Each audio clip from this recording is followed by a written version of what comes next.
आज हम जिस अदाकारा के बारे में बात करने जा रहे हैं, उसकी खूबसूरती को 80 के दशक में जिसने भी देखा होगा, एक बार ऊपर वाले से उस दौर में खुद के होने के लिए ज़रूर शुक्रिया अदा किया होगा। उस दौर में उस अदाकारा की खूबसूरती किसी ख्वाब से कम नहीं थी। एक ऐसा ख्वाब जो हर युवा दिल की हसरत ही नहीं, बल्कि बूढ़े भी उस दौर में ऊपर वाले से अपनी उम्र के ठहर जाने की दुआएं करते। जब वे पहली बार बड़े पर्दे पर आईं, तो उनकी मासूमियत में लिपटी मदहोश कर देने वाली काया ने न जाने कितने दिलों की धड़कनें तेज कर दी थी। झील सी गहरी आंखें, होठों पर तैरती शोक मुस्कान ने न जाने कितनों का ईमान डगमगा दिया होगा। बहुचर्चित फिल्म बॉबी में उनकी नीली बिकनी पहने तस्वीर ने 90 के दशक तक की सपनों की दुनिया में तहलका मचा दिया था। किशोर लड़कों से लेकर उम्र दराज मर्दों तक हर कोई उनकी झलक के लिए बेताब रहता। उनकी अदाओं में मासूमियत थी, मगर वही मासूमियत जब कैमरे की नजर से गुजरती तो आग लगा देती। वे कलाकार के उस पेंटिंग की तरह थी जो मोहक और दिल को बेकरार कर देती हो। उनका बस एक मुस्कुराना जैसे जवानी की अधूरी ख्वाहिशों को पूरा करने के लिए काफी था। अब आप भी सोच रहे होंगे, आखिर कौन है वो बला की खूबसूरत। नमस्कार, मैं हूँ Isha Dhawan, watch over India से।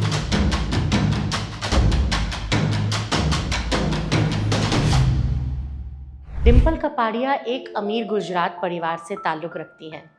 महज 16 साल की उम्र में ही उन्होंने वो सब पा लिया था जो आज की हीरोइनों को 40 की उम्र में भी नसीब नहीं होता। पहली ही फिल्म बॉबी से रातों रात स्टार बन जाने से लेकर सुपरस्टार राजेश खन्ना से शादी, सब कुछ 16 की उम्र तक उन्हें हासिल हो चुका था। लेकिन महज 7 साल बाद ही वे राजेश खन्ना से अलग हो जाती हैं।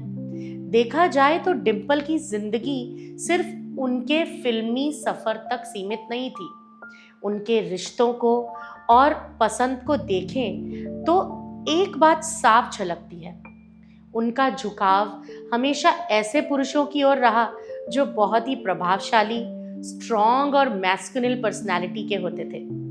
चाहे वो विनोद खन्ना रहे हों, जिनकी चौड़ी छाती और मजबूत बाजुओं ने लाखों महिलाओं को मदहोश किया, या फिर सनी देओल, जिनकी रगों में दौड़ता है देसी पंजाबी खून, उन्हें बॉलीवुड का सबसे दमदार हीरो बनाता है। डिम्पल हमेशा ऐसे पुरुषों की ओर आकर्षित रही जिनके व्यक्तित्व में एक अलग तरह की रफ्तार और जुनून था। तो चलिए आज हम इसी अनकही दास्तान के साथ आगे बढ़ते हैं, जिसमें एक समय डिम्पल का विनोद खन्ना के साथ एक अंतरंग सीन काफी चर्चित हुआ था। स्टूडियो की हल्की हल्की रोशनी में सेट का माहौल और भी गहरा हो गया। कैमरा ऑन था, क्रू मेंबर्स शांत खड़े थे और जाने माने निर्देशक महेश भट्ट मॉनिटर के पीछे से सीन को गौर से देख रहे थे। सामने मुंबईया फिल्मी सीन का दिलछिन लम्हा शुरू होने जा रहा था। सामने थी जवां दिल की धड़कन डिम्पल कपाड़िया।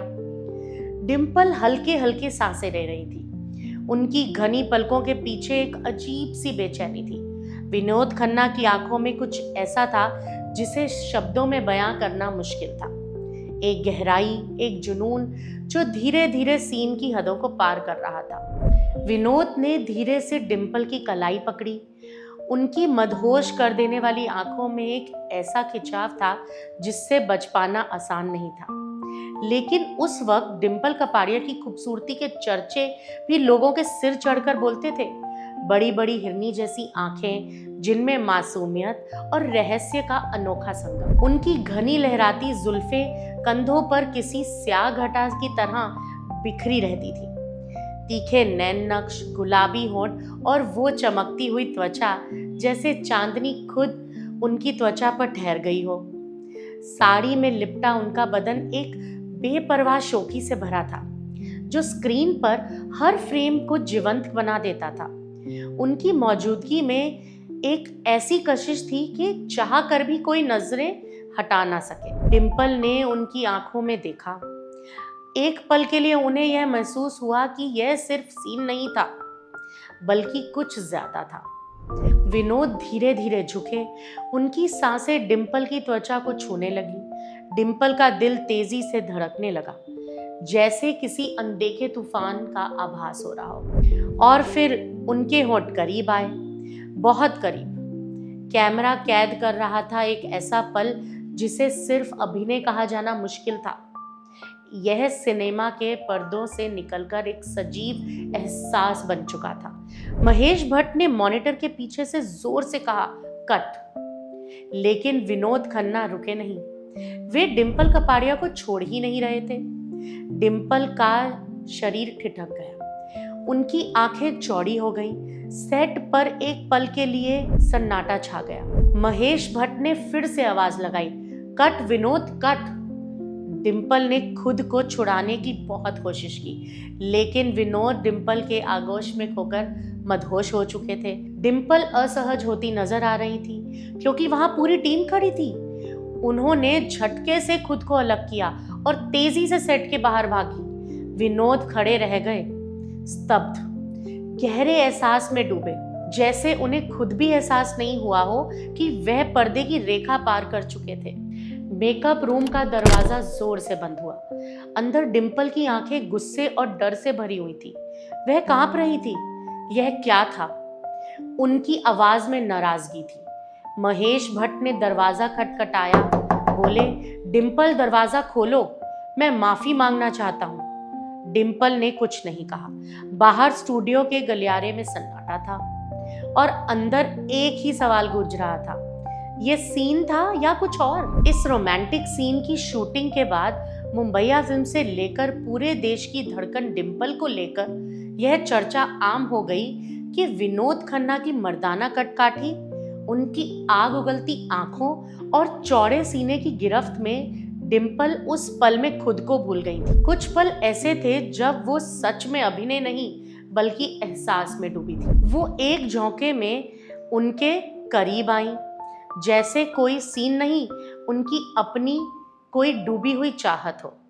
लेकिन जैसे ही एहसास हुआ कि कैमरे के पीछे दर्जनों आंखें देख रही हैं, उन्हें अपनी छवि का ख्याल आया हो, अपने स्टारडम का, अपने संस्कारी होने का, और तभी वो झटके से खुद को पाक साफ दिखाने के लिए कमरे में कैद कर लेती हैं, जैसे कहना चाहती हूँ मैं तो सिर्फ एक किरदार निभा रही थी, इससे ज्यादा कुछ नहीं। ये वाकया महेश भट्ट की 1989 में आई फिल्म प्रेम धर्म के सेट का बताया जाता है, जिसमें विनोद खन्ना और डिम्पल कपाड़िया ने साथ में काम किया था। फिल्म तो पूरी हुई, पर्दे पर आई और दर्शकों ने वही जादू भी देखा जो डिम्पल कपाड़िया और विनोद खन्ना के अभिनय में था। लेकिन जो कुछ पर्दे के पीछे हुआ था वो हमेशा बॉलीवुड के गलियारों में एक अनकही दास्तां बनकर गूंजता रहा। शायद यही सिनेमा की खूबसूरती है। कुछ कहानियां सिर्फ पर्दे पर चमकती हैं और कुछ पर्दे के पीछे एक दास्तान बनकर हमेशा जिंदा रहती हैं। मगर सच्चाई क्या थी? यह दो दिलों में दफन हो गई। तो दोस्तों, जल्द होगी आपसे मुलाकात वीडियो के अगले पार्ट में, जहां हम डिम्पल की सनी देओल के साथ अनकही दास्तान सुनाएंगे। क्या डिम्पल ही मैन सनी की पत्नी की तरह रही? क्या वे छुप छुप कर मिलते रहे? और क्या दोनों में कभी अपने रिश्ते को दुनिया के सामने नहीं आने दिया? जानिए अगले पार्ट में। नमस्कार।